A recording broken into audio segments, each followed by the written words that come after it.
Hello everyone, my name is Ellie. I'm warning you at the very beginning that all the names I used are fake. I don't want my or my parents' identity to be released, so I use fake names. This story is about my entitled and scheming sister, Candy. She's my youngest sister and has always been a spoiled child. No, my parents, Paul and Jane, were not abusive towards me, but they paid more attention to her because she was younger. In the beginning, I wasn't that concerned about the favoritism my parents showed. Hell, I loved my sister dearly and spoiled her myself. However, everything changed when my sister grew up. My parents are fairly wealthy but lived a simple life, and so did I. But my sister always wanted more. She complained about our simple lifestyle and demanded we spend more, especially on her. When we didn't budge, she started to manipulate us. She always played the victim and didn't last at any of her odd jobs. She always claimed that she had been bullied and worse. My parents believed all her lies and started to support her financially. I saw through her lies and said, "Candy, what you are doing is not okay. I know you have never worked at any job and you lied to our parents about being bullied. You need to stop with the lies." "Oh, shut up, Ellie. You have a good job and live like a beggar. Our parents and you can live like that, but I can't. They have plenty of money lying around. They should just give it to me since they don't use it." "You can't rely on their money, Candy. It's shameful how much you have been exploiting them. You should try to find a job if you want a good life." "I don't need your lectures, Ellie. Mom and Dad are stupid and they don't have any class. I can't be like them. Plus, I'm their daughter, so I'm entitled to their money." Candy's logic had always put me off. Still, I didn't want to expose her to our parents. I protected her and sometimes ignored her lies. My parents loved her, knowing the truth would have crushed them.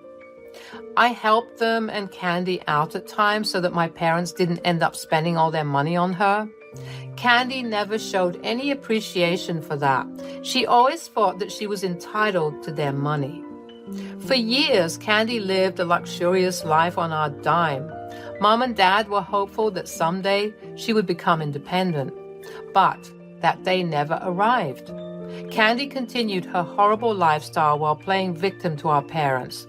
They swallowed her lies because they trusted her. What was worse was the fact that Candy cared nothing about me or our parents. That became clear very soon. My parents got into a horrible accident a year back. They were in critical condition and the doctor told us that the chances of survival were low.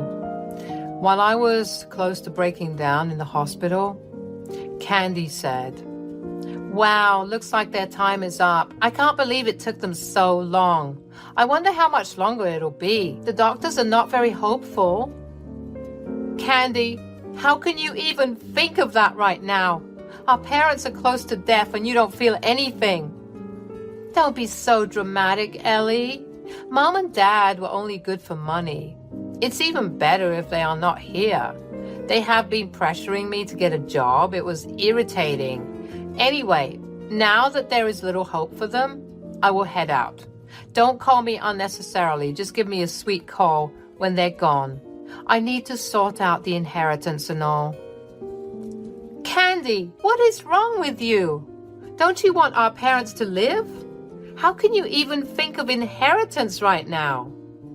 "I have no use being here, sister. I know Mom and Dad will leave me most of their assets. I'm the poor, jobless daughter after all. They have promised me that, so I have no reason to be here anymore. I'm off for a nice vacation. Call me when you have my inheritance ready. Bye." I couldn't believe what Candy did.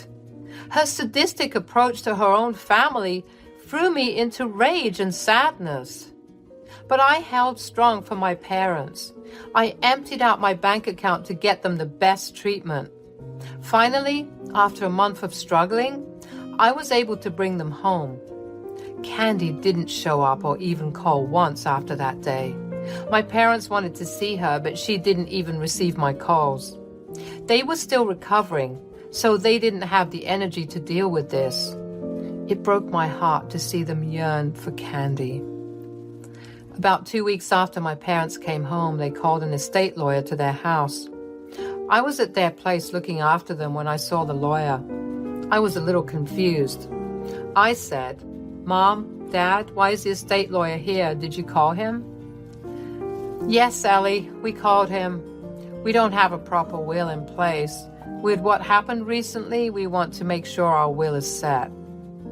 Yeah, it was quite a scare. It got us thinking about finalizing the will. So we have been thinking about splitting our assets 80-20. Candy will get more because she needs the money. I hope you understand, Ellie. We had promised her that we would look after her and leave her a big inheritance. She was really worried about her future when we last met her. We think splitting equally would have been better, but it pains us to see Candy in so much trouble. She has had bad luck, my poor child. You're pretty set with your finances and won't miss the money. Hearing that made my blood run cold. I wasn't interested in my parents' money. Hell, I already told you guys how I gave them money to bail my sister out of debt. What shocked me the most was the fact that Candy had been putting ideas into their head for a long time. She planned exactly how she could get our parents to give her most of the inheritance. My loving parents bought her crocodile tears and were about to give away their hard-earned money to a selfish idiot.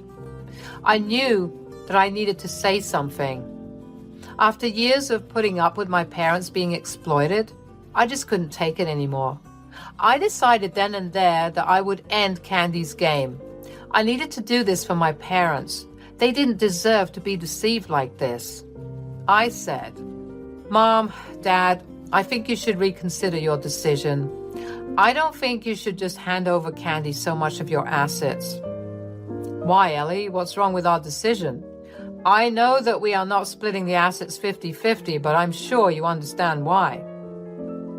"Poor Candy has had a hard life, Ellie.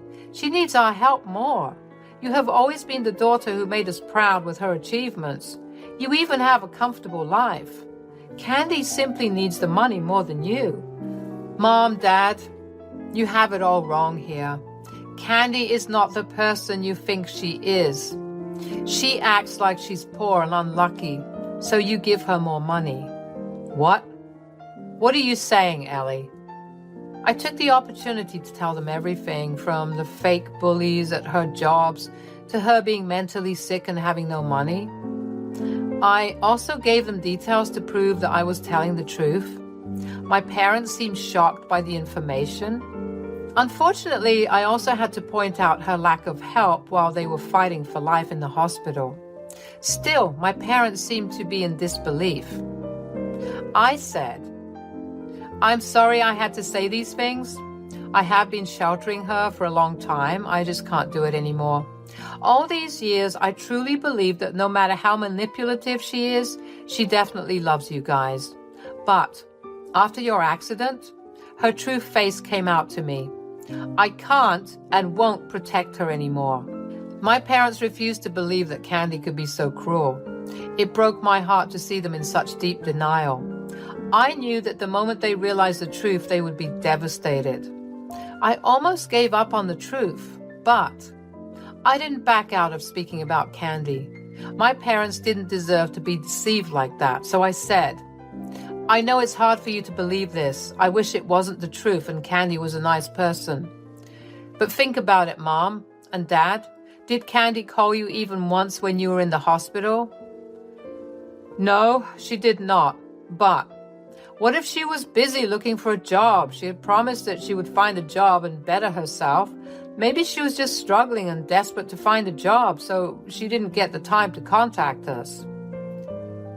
I don't think that's true, Paul. I looked up her social media yesterday. She's having a beach vacation 2 states over.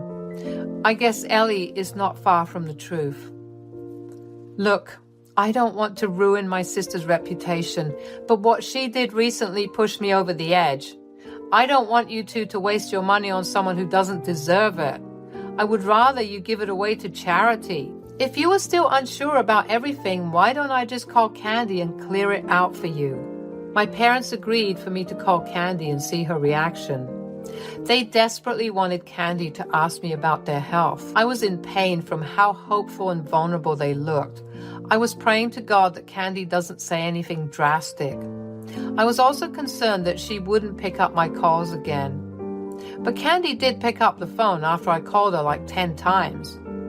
When she finally did pick up my call, she hit me with the worst question on this planet.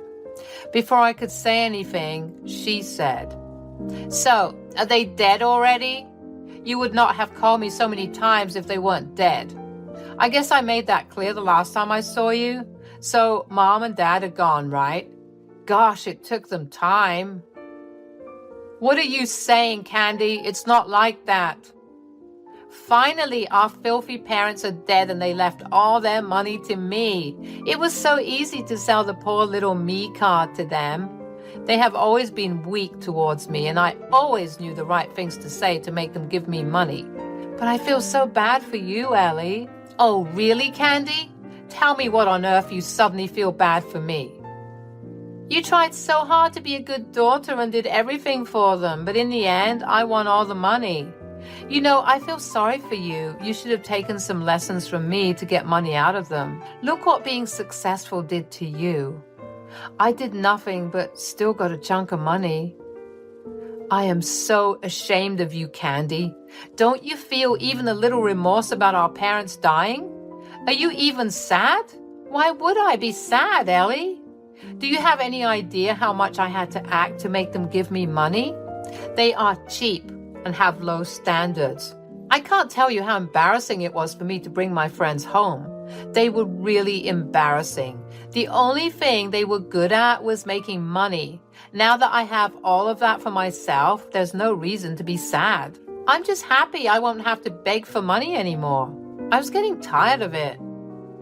Well, congratulations to you then, Candy. Our parents were the only reason I was still talking to you. Now I have no reason to stay in contact with you anymore. As for the money, you can keep it. I never ran after it anyway. I don't care if you don't stay in contact with me, Ellen. Just know this. I won't be responsible for the funeral or anything. It's a waste of my money. Since you want to be a generous daughter, you can handle it yourself. Candy said that and went on laughing about it. My parents were horrified at what she said. To be honest, I didn't know that she would be so cold about the news I gave her. I was shocked to see her reaction as well. As for my parents, their horror soon turned to anger, which was clear on their faces.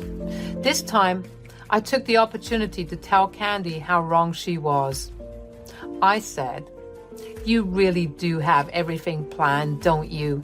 So quickly you assumed that our parents had died. Well, let me tell you this, Candy. They are very well and sitting right next to me. In fact, they have heard the entire conversation." You are lying, Ellie. Mom and Dad were in terrible condition after the accident. There's no way they recovered from that so fast. Hell, even the doctor said that there was no hope. The doctor said that there is little hope, Candy. You heard that one line and flew away to celebrate your impending inheritance. Not once did you check up on them to see if they have recovered. How would you know they are alive? This is nonsense, Ellie. I'm sure this is some scheme of yours to take away from my inheritance. You must be jealous because our parents left everything to me. This is when my dad and mother decided to pounce on Candy. They were mad and ready to erupt. I could tell that Candy had truly broken their trust. While they were very loving parents, they were equally strict and did not take disrespect from people. They said, "Me and Jane are both alive and well, Candy. Thanks for letting us know what you think of us." What?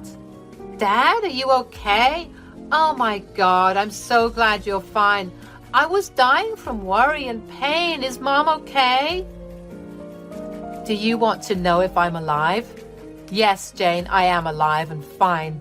It must be a sad blow to you, isn't it? And no, you are clearly not glad that we are alive. Mom, what are you saying? Of course I'm glad that my parents are well. This is all I always wanted. No, Candy.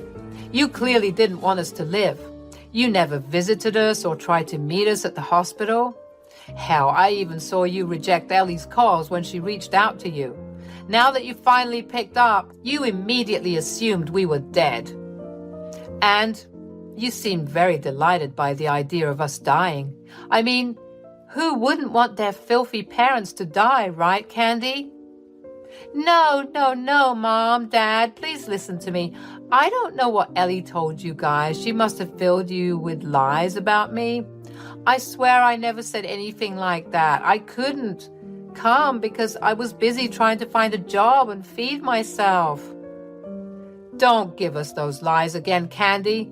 We have seen your social media posts, and you were on loudspeaker all along. Candy panicked and immediately hung up the call out of fear. She must have realized her stupidity and was starting to freak out. She then very sturdily called me back to scream at me. She said, "How dare you put me on loudspeaker, Ellie? You did this on purpose. You spoiled my image to our parents. Now I will have to beg and plead with them like a beggar to get back in their good grace. You are the one who showed them the social media posts, right? I hate you." Dissing on Ellie won't do you any good, Candy. You are still on loudspeaker. And we heard all that again. Dad, Mom, please listen to me. I didn't mean to say those things.